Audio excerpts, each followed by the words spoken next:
I don't know where Logan Grant is. Hopefully HCF doesn't have any.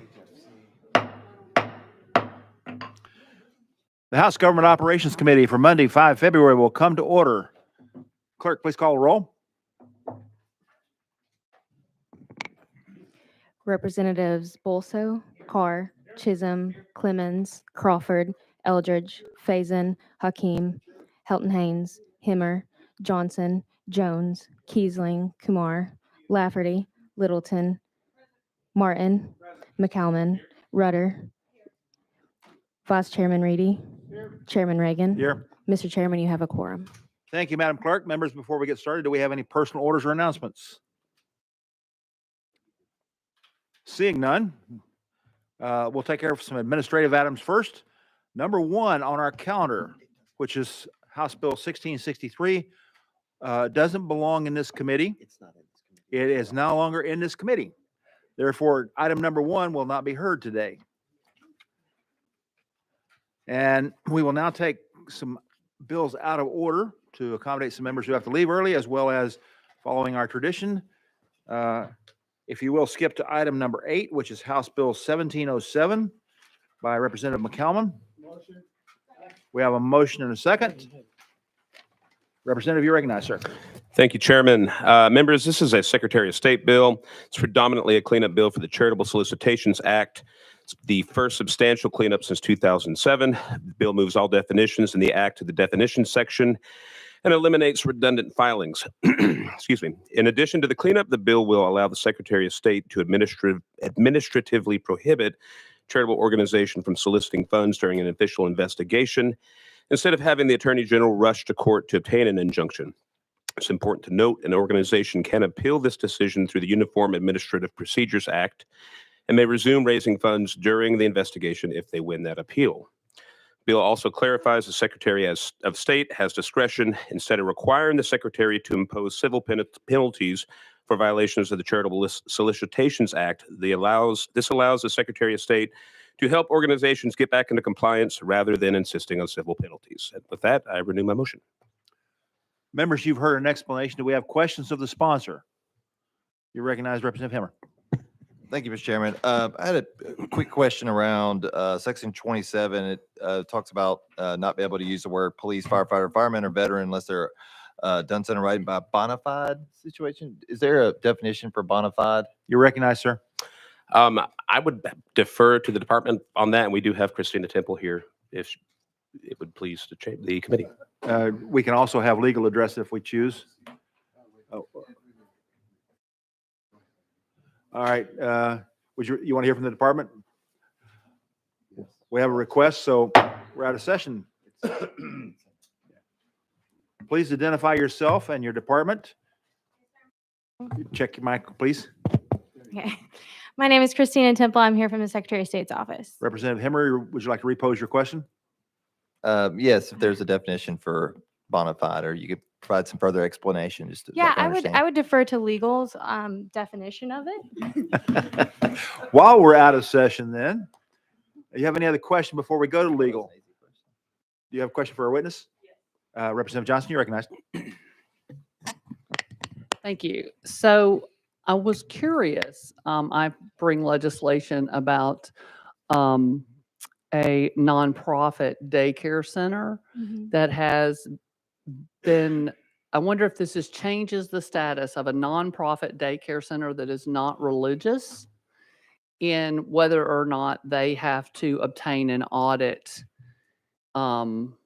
because the religious daycares do not, they're exempt from that under these religious exemptions.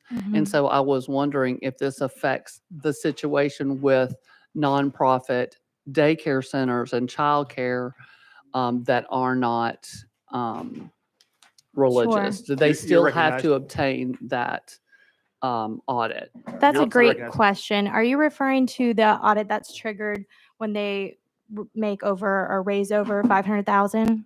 Yes. So this bill does not address that. However, we do have another bill, and that Representative McCollum is carrying for us, that raises that threshold from 500,000 to $1 million to address situations like that for smaller charities that are are hitting that limit. We've done a lot of research on what other states do. Mhm. So that will be addressed in a different bill. Representative Johnson, follow up. Okay, I'm glad someone decided that my bill did need to be passed. So thank you. Any other questions of our witness? If not, we will go to legal. Please identify yourself, and Representative Henry, you'd like to repose your question? I got it. Nope. Okay, go for it. Thank you, Mr. Chairman. Doug Garrett with the Office of Legal Services.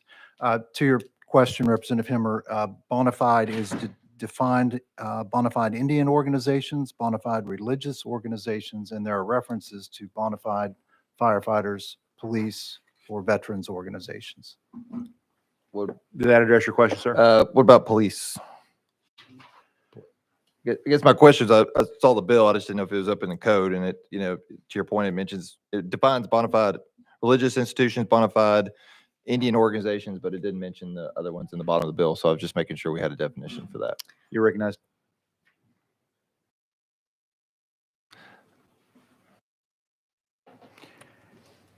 It's not referenced by definition, and I'm referring to bona fide police, firefighter, or veteran organizations. However, it may be defined elsewhere in that, that title. I'd have to check, but it is referenced.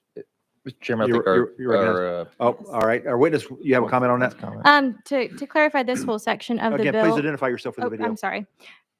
Christina Temple, here from the Secretary of State's office. To clarify, that section of the bill is simply moving definitions to all be in the same section. It's not changing anything. So where it's referencing all of those bona fides, it's just moving them so it's all in the same section of the act. Follow up, sir. Sorry, I didn't know it was going down a rabbit hole. I guess my intent of this question is just making sure like any, fraternal order of police things, organizations that do represent our veterans, police, firefighters, unions are able to still continue these charitable. You're Yes, recognized. sir. Yes, sir. It's not taking anyone out, and I believe those are already referenced. We're just moving these over so they're all in the same section. I can find out if those are already listed, but we're not taking anybody out by any means. Thank you. Any other, Representative Bolso, you're recognized. Thank you, Mr. Chairman. My only comment is that the words bona fide have a distinct legal meaning. It's obviously a Latin phrase, bona meaning good, fide being believe or faith. So Representative Hemmer's bona fide means something that's in good faith. That is, it is genuine. So it would only exclude something that was not in good faith or something that lacked a genuineness about it. Thank you. Any questions of our witness or legal? Seeing none, we are back in session. Members, do we have any further questions of the bill's sponsor?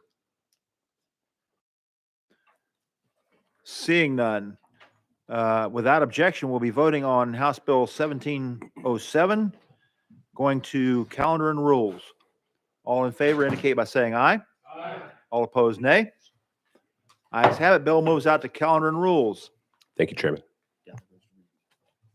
Ladies and gentlemen, since the rest of the bills are mine, I am now passing the gavel to Vice Chair Reedy. Thank you, Mr. Chairman. And members, item number 2, House Bill 1753 pertains to sunset.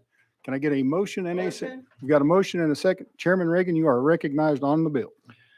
Thank you, Mr. Vice Chair. This bill does nothing more than extend the Department of Finance and Administration to June 30th, 2028.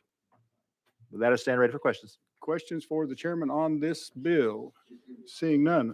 All in favor of moving House Bill 1753 to calendar and rules signify by saying aye. Aye. Any opposition, nay. Bill moves out. Item number 3, House Bill 1754 is another sunset bill. Can I get a motion and a second? Chairman Reagan, you are recognized. Thank you, Mr. On the Vice bill. Chair. This bill does nothing more than extend the Department of General Services to June 30th, 2028. Questions, comments from the members? Seeing none. All in favor of moving House Bill 1754 to calendar and rules signify by saying aye. Aye. Any opposition, nay. Bill moves out. Item number 4 on the calendar, House Bill 1757, another sunset bill.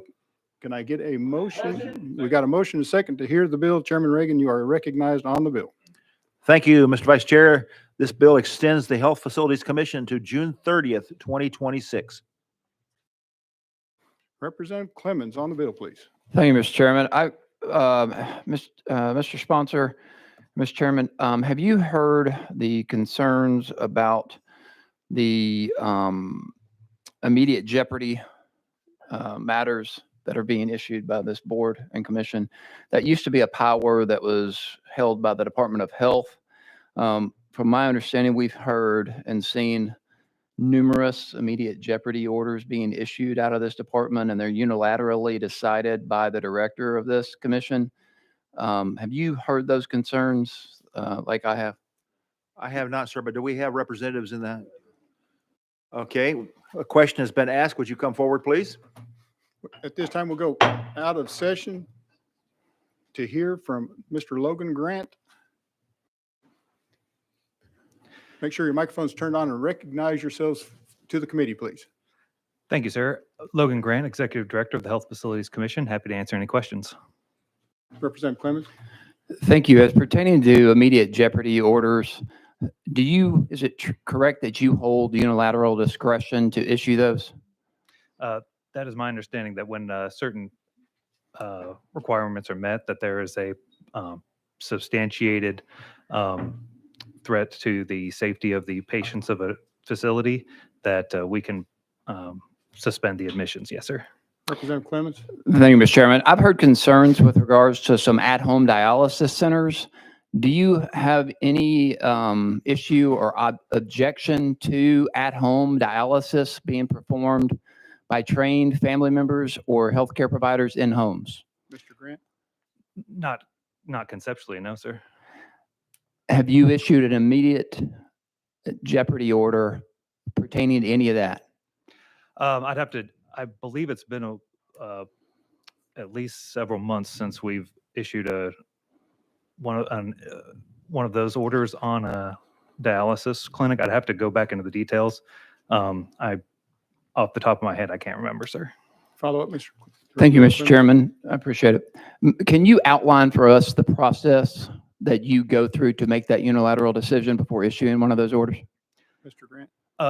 In broad strokes, yes, sir. If there's for surveyors will go out and either as part of a recertification or an investigation of a complaint, will go into facility. Once there, they will conduct an interview of staff and patients to make sure that the patients are being adequately cared for. They're look to make sure that the facilities are adhering to all state and federal standards. And if they determine that there are certain standards not being met, and then they evaluate those deficiencies based on their prevalence and the relative risk that they present to the patients. And so once that's done by the survey team, then it will be reviewed by our legal division, and they will, and then our survey teams will make a recommendation that will go up to the Director of Licensure and Regulation, who will make a recommendation to me. And generally, I follow those recommendations. Follow up, Representative Clemens. Thank you, Mr. Chairman. Have you had any of your immediate jeopardy orders overturned or reversed? We collaborate with Centers for Medicare and Medicaid Services on kind of on the front end to make sure that we're applying the standards that they expect us to, because we are their contractor as the state surveying authority. So I'd say that we do that when we proceed cautiously and in consultation with them. So to my knowledge, I don't believe that any of the immediate jeopardies have been overturned on the back end, except once they've gone through until after they've gone through case reviewers, if it results in litigation or action before the board. Representative Clemens. Thank you, Mr. Chairman. That's all I have. Thank you. Any other committee members, questions, comments for Mr. Grant? Seeing none. Thank you, sir, for being with us here today. We'll go back into session. Any further questions, comments for Chairman Reagan on the bill? Chairman Reagan. Thank you, Mr. Vice Chair. Members, if there are serious concerns with this, I would remind you, we heard this in joint government operations, but if there are serious concerns, I'm willing to roll this bill to the next calendar to get your concerns resolved. Obviously, you will need to take that up with the department. Do you wish me to roll this, sir?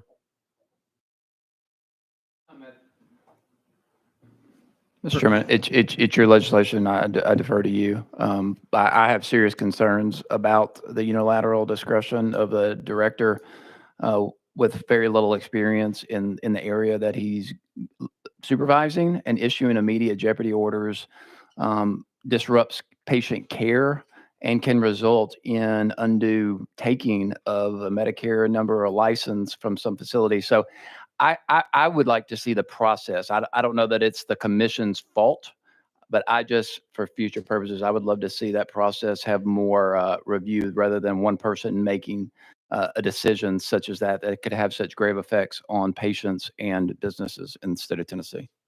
Chairman Reagan. Thank you, Mr. Vice Chair.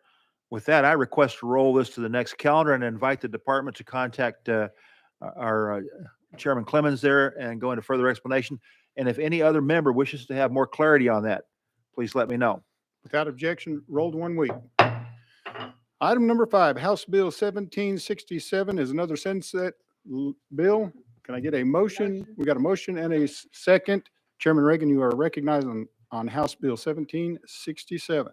Thank you, Chairman. As introduced, this extends the Sports Wagering Council to June 30th, 2028. Questions, comments? Questions been called on the bill. All in favor of moving House Bill 1767 to calendar and rule signify by saying aye. Aye. Any opposition, nay. Bill moves out. Next on the calendar, House Bill 1782, it's item number 6, is another sunset bill.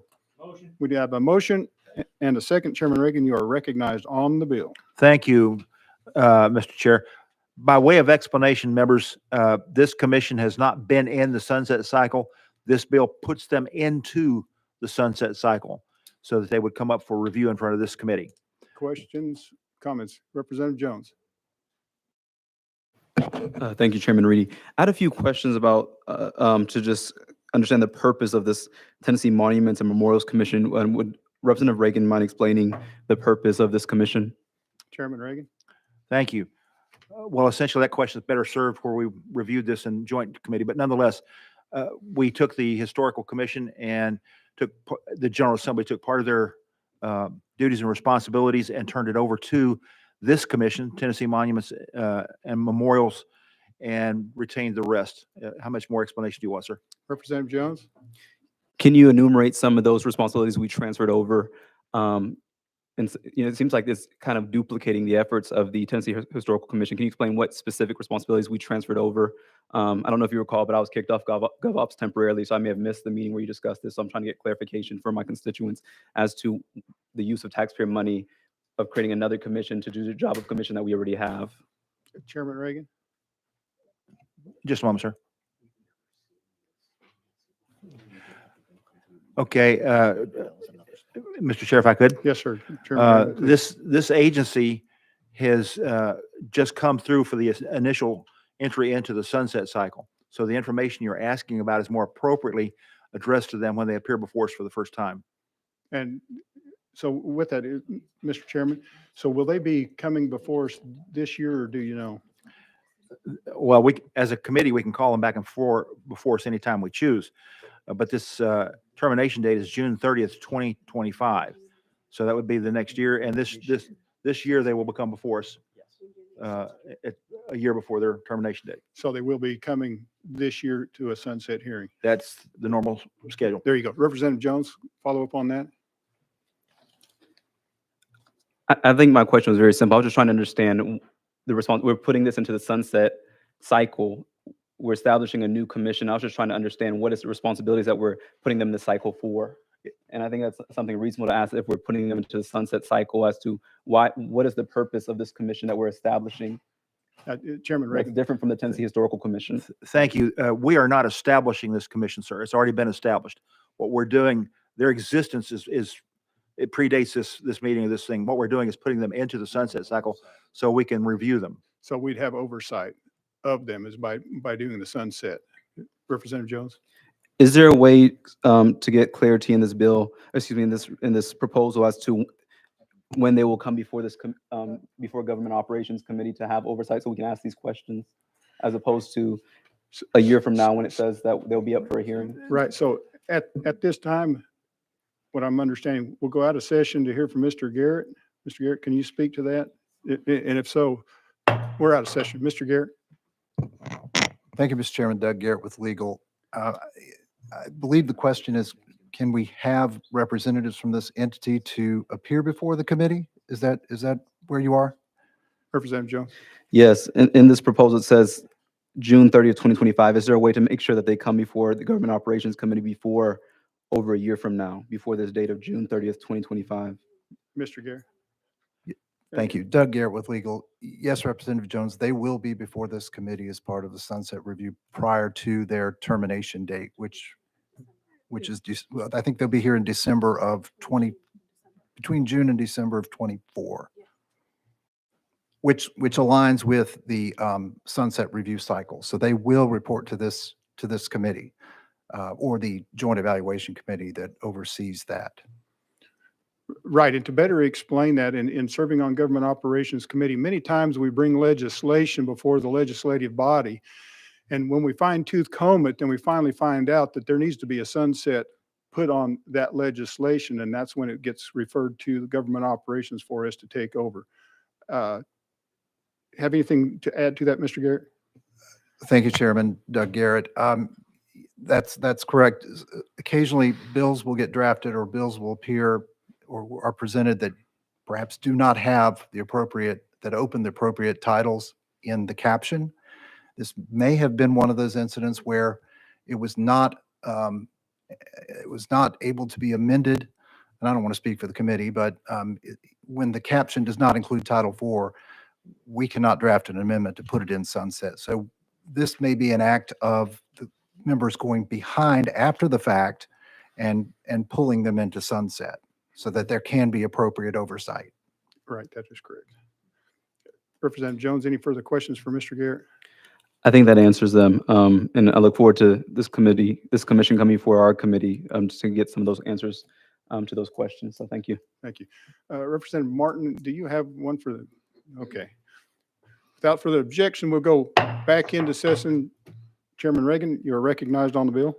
Thank you, Mr. Chair. And by way of explanation there, I'm sorry, I didn't quite understand what Representative Jones was asking, but this will be coming before us for a sunset review. With that explanation, I stand ready to answer questions. Any further questions, comments? Seeing none. All in favor of moving this on to calendar and rules signify by saying aye. Aye. The opposition, nay. Moves out. Last item on the calendar, item number 7, House Bill 1843. We have a motion and a second. Chairman Reagan, you are recognized on the bill, sir. Thank you, Mr. Chair. I'm sorry, it's not a sunset. It has to do with taxes. I apologize. This one is a real bill. Essentially, what this bill is attempting to do is assist the federal government and our state in ensuring that we have the proper amount of security to avoid industrial espionage. I would call to your attention the fact that numerous congressional reports indicate that this activity is occurring over and over again. Specifically, the CCP, or the Chinese Communist Party, is directing Chinese companies to take advantage of their U.S. counterparts. Chinese agents are stealing and replicating American intellectual property, and that is in fact in the public domain on news. The U.S. House Committee on China on January 31st of this year noted that China was actively gathering intel on critical U.S. infrastructure. In fact, the FBI director testified that China is planning attacks on civilian infrastructure in the event of conflict. What this bill does is prohibit tax credits and other incentives to companies based in the U.S., in the U.S. Department, and it's based in the U.S. Department's countries of concern, which is the list is contained in the bill before you.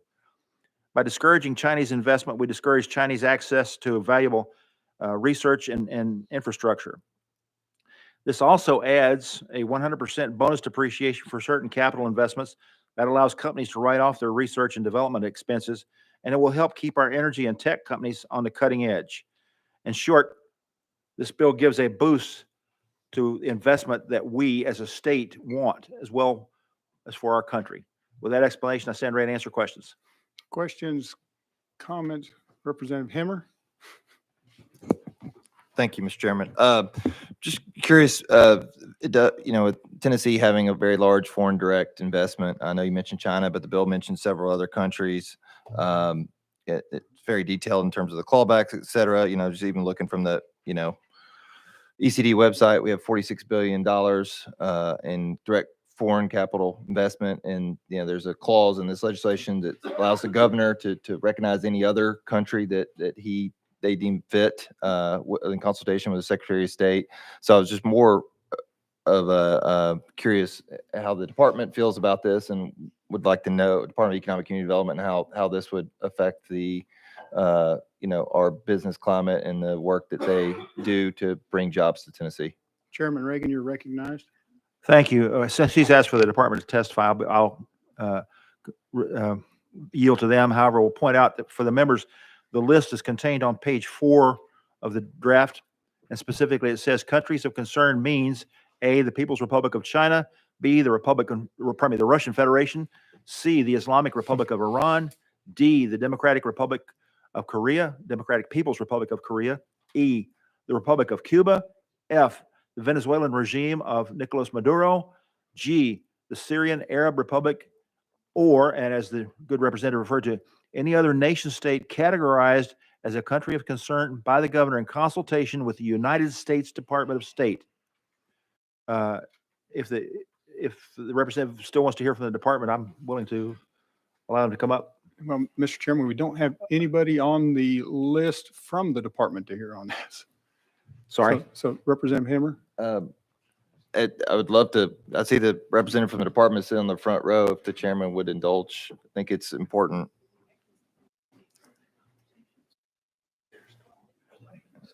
Yeah. I'm sorry, we had no one sign up, sir. Can you tell me how your conversations have gone with the department and what feedback you've received from them on this? Chairman Reagan? Thank you. Well, yes, I've had conversations with them, and even as late as this morning on this particular issue. They don't have any particular problems with this. The only issue they raised was about third-party suppliers and the difficulty of determining those, and they're going to make good faith efforts to see what they can do about that. That's the extent of the conversation. Representative Hemmer? Yeah, I guess my concern is listing the various countries. I mean, even in my lifetime, even when I worked at ECD, a few decades ago, we were recruiting companies from some of these that you've listed. Leaders come and go, regimes come and go. And so I guess my concern is, one, putting this in state statute when things change quite frequently, and two, just creating a atmosphere and a message to our very important foreign direct investment, who, looking at the ECD website, Volunteer State is home to 1,000+ foreign-based businesses that have invested over $47 billion in capital, employ more than 161,000 Tennesseans. So I guess my concern is the overarching impact that this could do. I get what you're trying to do, but I just worry it could have a spillover effect that could negatively affect our business climate and business recruitment activities. Representative Hemmer, was that a question in there, or is that Statement. just Okay. No more questions. I need to move on to Representative Jones. You're next on our list. Thank you, Chairman Reedy. I was going to ask Representative Reagan if Communist CCP, whatever he calls it, is in the room with us, but I'm going to ask another question. This bill seems like it's not with, you cited Congress, you cited the federal government. Would this be better addressed at the federal level as opposed to the state level? These are the concerns that you're bringing up, and you stated that Congress had hearings on this and talked about this. Why is Tennessee inserting itself in an issue that seems like it's a federal issue dealing with other nations that you listed? Chairman Reagan? Thank you, Mr. Chair. The answer is straightforward. We are in a federal republic. That means that states share sovereignty with the federal government.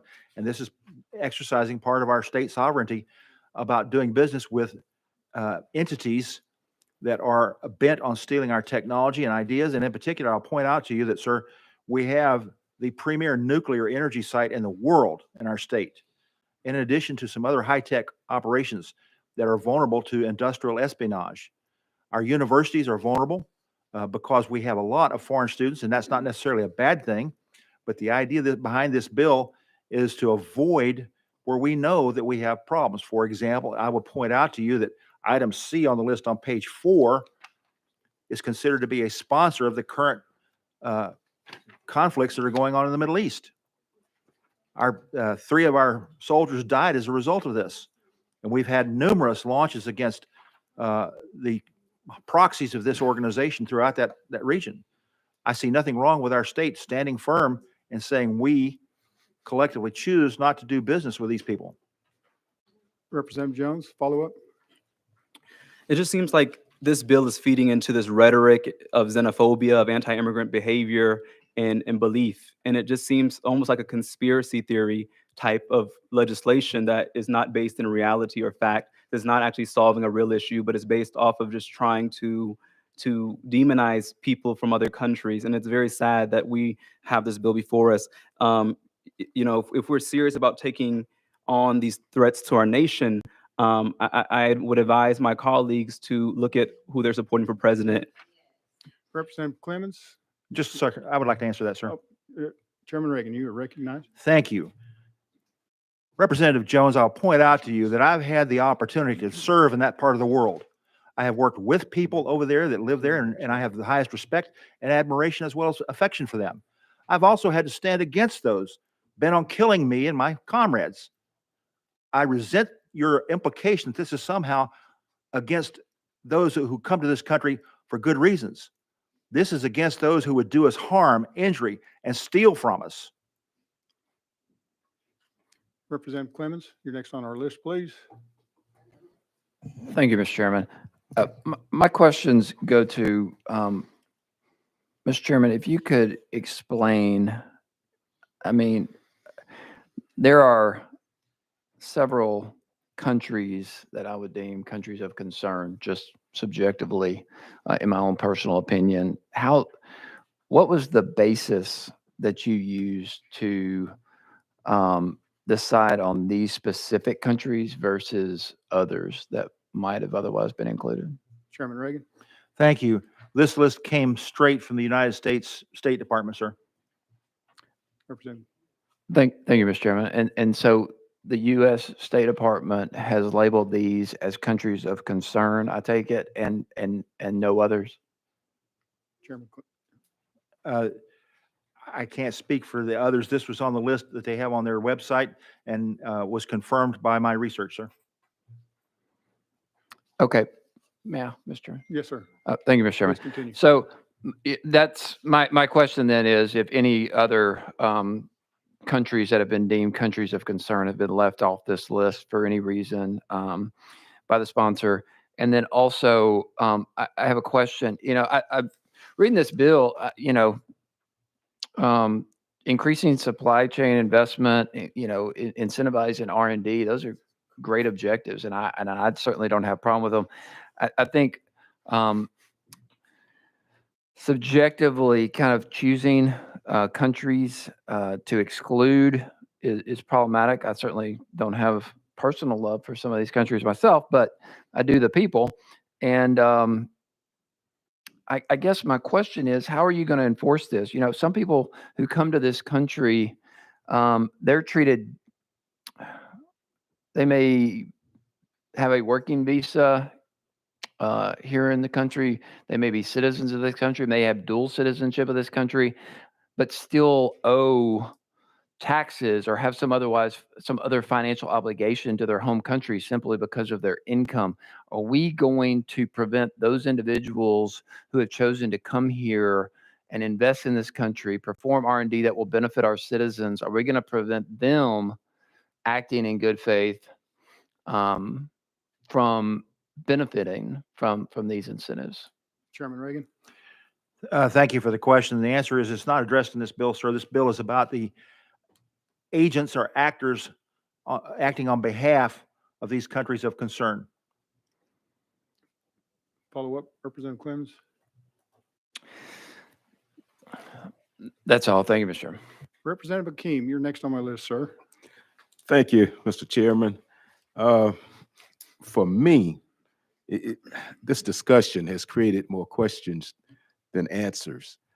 And I was going to ask the feasibility or possibility of the department at another date could come in and share some thoughts and concepts with us And quite frankly, I would like to do more research myself. I thought I knew what we were doing and how we were going about it.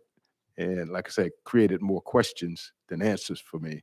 So my ask, Mr. Chairman, is if this is something that could be deferred to another meeting so that we all can be on the same page. Thank you.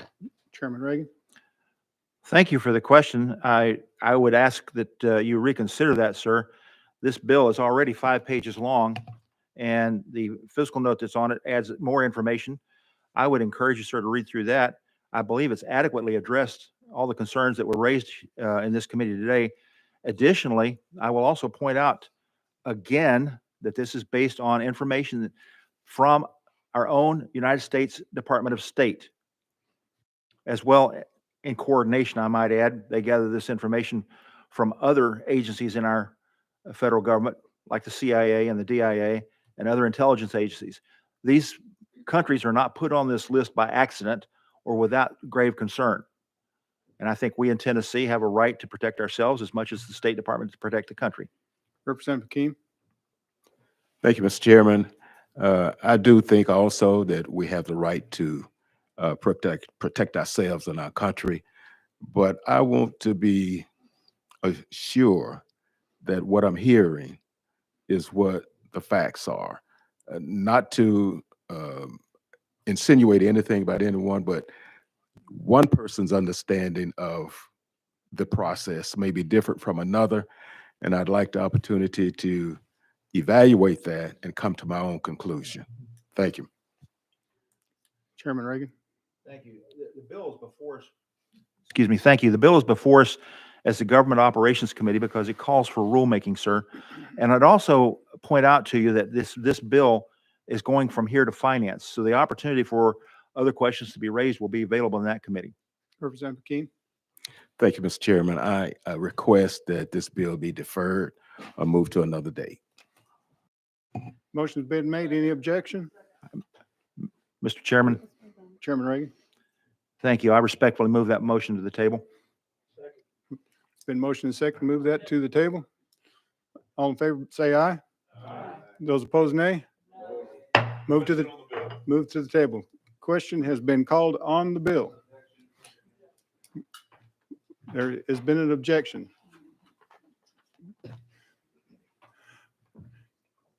All right. So, on the previous question, and it has to be 2/3, I think. Stand by for. We got to vote on. Yeah, we would have to vote on the previous question since there is objection. I believe it requires 2/3 of the committee in favor of previous question. All right, our posture right now, previous question was called and it was second, and we need to take a vote to go ahead and call the question, or if you object to calling of the question, and it will be a roll call vote. Representative Jones. For this vote, is it correct that it has to be a 2/3? That is correct. That's what we're trying to sort with, that we just sorted out, and that's the reason I had everybody stand by. Clerk, please take the vote. Okay, the previous question's been called. It's been objected to. So we're voting on calling of the previous question. If you're yes, you're ready to call the question. If it's no, then we go back to discussion. Any further clarification needing? Seeing none. Clerk, please take the roll.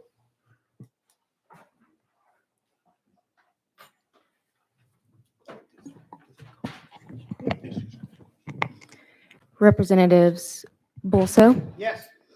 Representative Bolso votes aye. Representative Carr? Yes. Representative Carr votes aye. Representative Chisholm? No. Representative Chisholm votes no. Representative Clemens? No, ma'am. Representative Clemens votes no. Crawford? Representative Eldridge? Yes. Representative Eldridge votes yes. Representative Faison? Aye. Representative Faison votes aye. Representative Hakeem? No. Representative Hakeem votes no. Representative Helton Haynes? Aye. Representative Haynes votes aye. Representative Himmer. No. Representative Himmer votes no. Representative Johnson.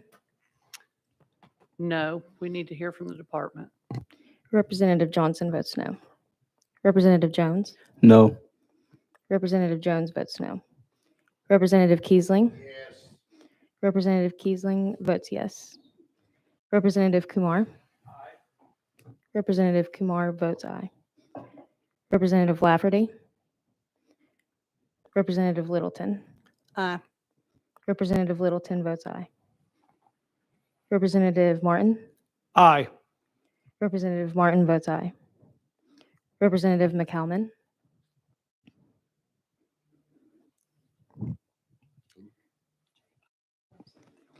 Representative Rudder. Aye. Representative Rudder votes aye. Vice Chairman Reedy. Aye. Vice Chairman Reedy votes aye. Chairman Reagan. Aye. Chairman Reagan votes aye.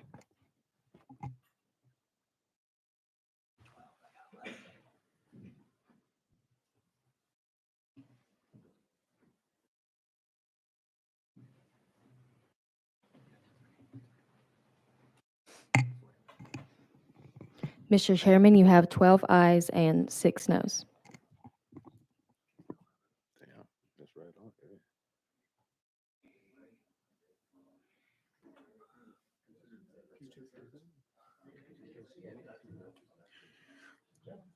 So that previous question fails.